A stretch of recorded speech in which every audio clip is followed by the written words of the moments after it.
और हिंदी के एक नए एपिसोड में आपका स्वागत है, जहां आपके लिए लेकर के आते हैं इंडियन डिफेंस की टॉप अपडेट्स को। और इस वीडियो में हम बात करने वाले हैं हमें भारत के national security adviser Ajit Doval sir और उनके यूएस काउंटर पार्ट के बीच हुई एक मीटिंग के बारे में, जहां पर अमेरिका ने एमका को लेकर इंजन ऑफर किया है। आइए जानते हैं पूरा मामला क्या है और क्यों भारत इस ऑफर को एक्सेप्ट नहीं करेगा।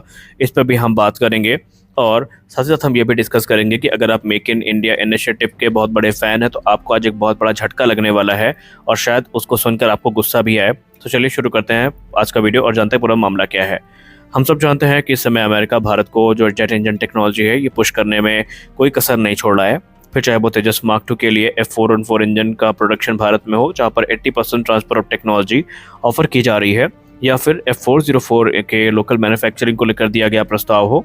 लेकिन अब मीडिया रिपोर्ट्स में कहा जा रहा है कि भारत के national security adviser Ajit Doval sir और उनके यूएस काउंटर पार्ट के बीच में बातचीत हुई है, जहां पर क्रिटिकल मिलिट्री टेक्नोलॉजी ऑफर करने की बात की गई है। और ये सब कुछ initiative on critical and emerging technology यानी ICET के अंतर्गत हुआ है। और इस डिस्कशन का मेन फोकस ही था को प्रोडक्शन, को डेवलपमेंट, रिसर्च और डेवलपमेंट को बढ़ावा देना। और इसमें जो क्रिटिकल मिलिट्री टेक्नोलॉजी है ये भारत के साथ शेयर करने की बात भी की गई है। आपको बताते चलें कि इस मीटिंग का जो की हाईलाइट था वो advance medium combat aircraft project था, जहां पर advance medium combat aircraft programme के लिए भारत को एक नए जनरेशन का इंजन चाहिए जो कि 5th जनरेशन फाइटर एयरक्राफ्ट को पावर कर सके। और इसीलिए अमेरिका अपने डिटेल प्रपोजल के साथ अब सामने आने वाला है और ये डिस्कशन होगा जो high transfer of technology clause है इनको लेकर के, और कैसे इंडियन डिफेंस रिसर्च ऑर्गेनाइजेशन के साथ या Indian defence research and development organisation के साथ इस प्रोग्राम को आगे बढ़ाया जाएगा। इस पर बातचीत की जाएगी। आपको बताते चले पहली बार नहीं है जब अमेरिका के साथ इस प्रकार की बातचीत हुई हो। आज से कई वर्ष पहले भारत और अमेरिका के बीच में ऑलरेडी जो जॉइंट कमेटी है इनके बीच में बातचीत हो चुकी थी, जहां पर एमका के लिए एडवांस इंजन विकसित करने की बात की गई थी। और उस समय जो निगोशिएशन था वो ट्रांसफर ऑफ टेक्नोलॉजी के लेवल पर आकर बंद हो गया था, क्योंकि जो आम सहमति है वो नहीं बन पाई थी, जिसके चलते जो ये डेवलपमेंट है ये आगे बढ़ ही नहीं पाया। और उस समय यूएस के जो ओरिजिनल इक्विपमेंट मैन्युफैक्चरर हैं वो काफ़ी ज़्यादा अनकंफर्टेबल थे और इस प्रोग्राम को चैलेंजिंग मानते थे और ये मानते थे कि इसमें एकोमोडेट वो नहीं कर सकते। लेकिन फाइनली जो एक बार फिर से डिस्कशन है इनकी शुरुआत हुई है और इस बार अमेरिका कॉन्फिडेंट है कि अगर भारत चाहेगा तो सब कुछ अकॉर्डिंग टू प्लान होगा। आपको बताते चलें कि पहले जो डिस्कशन हुए थे उसमें यूएस के जो ओरिजिनल इक्विपमेंट मैन्युफैक्चरर थे जैसे कि general electric, Pratt and Whitney, ये भारत के साथ तो डील करने के लिए तैयार थे, लेकिन उस समय यूएस कांग्रेस से भी काफ़ी दबाव बना था। लेकिन आपको बताते चलें कि पहले भी अभी हाल ही में जनरल इलेक्ट्रिक और प्रैट एंड विटनी ने भारत को ऑफर किया था कि वो अपनी एक्सपर्टीज़ का इस्तेमाल एमका जेट इंजन में कर सकते हैं, यानी कि अगर भारत उनको मौका देगा तो उनकी जो एक्सपर्टीज़ हैं वो भारत के काम आ सकती हैं और भारत के साथ मिल करके जो नेक्स्ट जनरेशन के जेट इंजन है ये बनाए जा सकते हैं। साथ ही साथ उन्होंने भारत को जो कोलैबोरेशन है इसका भी एक इन्विटेशन दिया था एमका प्रोग्राम के अंतर्गत, लेकिन चीज़ें वहीं पर आके अटक जाती हैं। TOT, जी हाँ, ट्रांसफर ऑफ टेक्नोलॉजी।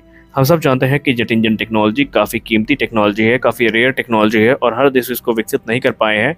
तो ऐसे में जिन देशों ने विकसित कर ली है वो काफ़ी अनकंफर्टेबल हो जाते हैं जब उनसे फुल TOT की मांग की जाती है। और भारत को इस समय कोई मॉडिफाई इंजन नहीं चाहिए, बल्कि भारत को नए सिरे से एक ऐसा इंजन चाहिए जो कि सही मायने में 5th जनरेशन फाइटर एयरक्राफ्ट को पावर करने के लिए सही हो। और ऐसे में जो बातचीत है वो चल रही है। हालांकि अगर हम F414 के केस में बात करें तो यहाँ पर 2 प्रस्ताव दिए गए थे, जिनमें एक को पे चर्चा काफ़ी कम हुई क्योंकि भारत ने भी उसको तवज्जो नहीं दिया। पहला तो ऑफर ये था कि F414 का लोकल प्रोडक्शन भारत में किया जाए। यहाँ पर America 80% transfer of technology offer कर रहा है और जो पार्ट्स और कंपोनेंट हैं इन्हें भी भारत से सोर्स करने की बात की गई है। जबकि जो दूसरा प्रस्ताव दिया गया था वो जनरल इलेक्ट्रिक के द्वारा दिया गया था F414 EPE का, यानी इनहेंस परफॉर्मेंस इंजन का, जहां पर कहा गया था जनरल इलेक्ट्रिक के द्वारा कि मौजूदा F414 इंजन की कोर को मॉडिफाई करके वो इतना विकसित कर सकते हैं कि उससे 110 से लेकर के 116 किलोमीटर का थ्रस्ट जनरेट किया जा सकता है, जो कि एमका जैसे प्रोग्राम के लिए सफिशिएंट थ्रस्ट होगा। लेकिन भारत अब ये चाहता है, या भारत ने पूरा मन बना लिया है कि वो किसी भी ऐसी टेक्नोलॉजी को एक्सेप्ट नहीं करेंगे जो माइनर मॉडिफिकेशन के साथ आए, बल्कि भारत को नए सिरे से एक ब्रांड न्यू इंजन चाहिए जो फ्रॉम स्क्रैच भारत में बनाया जाए। और ये इंजन न सिर्फ भारत के एमका प्रोग्राम को पावर करेगा, बल्कि संभावित 6th जनरेशन टेक्नोलॉजी जो भारत में विकसित की जाएंगी उनके लिए भी ये कंपैटिबल होना चाहिए। यानी ऐसा ना हो कि आज हम कोई इंजन विकसित कर लें और आने वाले 10 से 15 वर्ष में उसका रिलेवेंस ही खत्म हो जाए, बल्कि भारत ऐसा इंजन चाहता है जो अगले 40 से 50 वर्षों तक रिलेवेंस बना के रखे और भारत के फ्यूचर फाइटर जेट प्रोग्राम में भी अपनी भूमिका को सुनिश्चित करे। और इसी क्रम में भारत चाहता है कि अगर अमेरिका वाकई गंभीर है तो अमेरिका को सब चीज़ें शुरू से शुरू करनी पड़ेंगी और जो क्रिटिकल टेक्नोलॉजी की डिमांड भारत करेगा वो अमेरिका को देनी होंगी। हालांकि आपको बता दें, भले अमेरिका कितना भी प्रयास कर रहा हो, लेकिन इस क्रम में जो सबसे पहला नाम आ रहा है वो आ रहा है सैफरान का, और सैफरान के चांसेस जीतने के सबसे ज़्यादा हैं। और एक्सपर्ट्स ये मानते हैं अगर सब कुछ सही रहा तो इसी फाइनेंशियल ईयर के पहले हमें सैफरान जेट इंजन को लेकर के एक बड़ी रिपोर्ट देखने को मिल जाएगी, क्योंकि सैफरान ऑलरेडी भारत पर अपने पैर मजबूत कर रहा है। सैफरान की जो इंजन एमआरओ फैसिलिटी है ये 2025 में ऑपरेशनल हो जाएगी, और अगर हम रिपोर्ट्स की बात माने तो सैफरान की तरफ से 100% टीओटी देने की बात की गई थी। पहले कहा गया था कि सैफरान M88-4 पर आधारित जो इंजन है वो ऑफर करेगा, लेकिन अब ये स्पष्ट है कि कोई पुराना इंजन ऑफर नहीं किया जाएगा, बल्कि नए सिरे से जो इंजन है वो तैयार किया जाएगा। और सैफरान का मानना है कि वो 1 दशक के अंतर्गत भारत के लिए जो जेट इंजन है वो बना सकते हैं, जो कि भारत के रिक्वायरमेंट के हिसाब से होगा। और ना सिर्फ एमका में उसका इस्तेमाल किया जा सकेगा, बल्कि तेजस मार्क 2 जो कि मॉडुलर डिज़ाइन फिलॉसफी के साथ देखने को मिलता है, इसमें भी इंजन स्वैपिंग के माध्यम से जो इंजन स्वैप है वो हमें करने को मिल सकता है। यानी हम अपने एडवांस इंजन का इस्तेमाल एमका मार्क 1 और तेजस मार्क 2 दोनों में कर सकते हैं। राफेल में भी इंजन स्वैपिंग हमें देखने को मिल सकती है, तो यहाँ पर भारत इसके प्रस्ताव को गौर जरूर करेगा। बात करते हैं एक ऐसी रिपोर्ट के बारे में जो कि अगर आप मेक इन इंडिया इनिशिएटिव के बहुत बड़े फ़ैन हैं तो आपको झटका दे सकती है।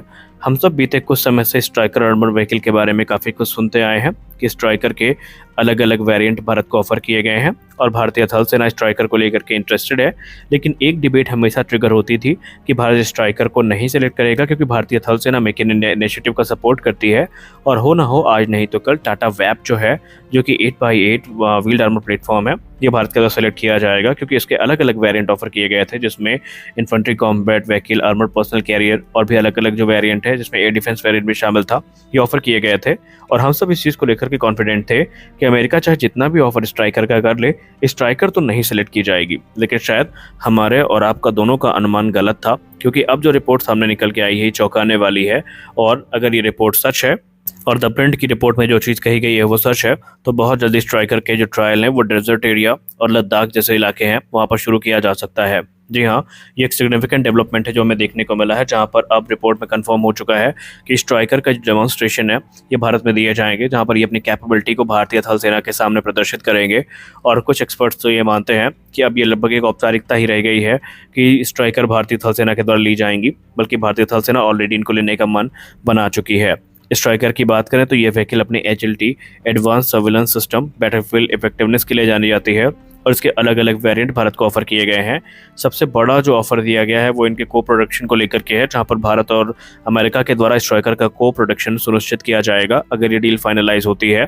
हालांकि इस समय भारत के डिफेंस गलियारे में इसको लेकर के रोष है, क्योंकि ऑलरेडी भारत के पास व्हील्ड आर्मर प्लेटफॉर्म मौजूद है जिसको हम टाटा वैप के नाम से जानते हैं, और इसे मेक इन इंडिया इनिशिएटिव के नाम पर एक बहुत बड़ा झटका माना जा रहा है और इसका रोष भी देखने को मिला है।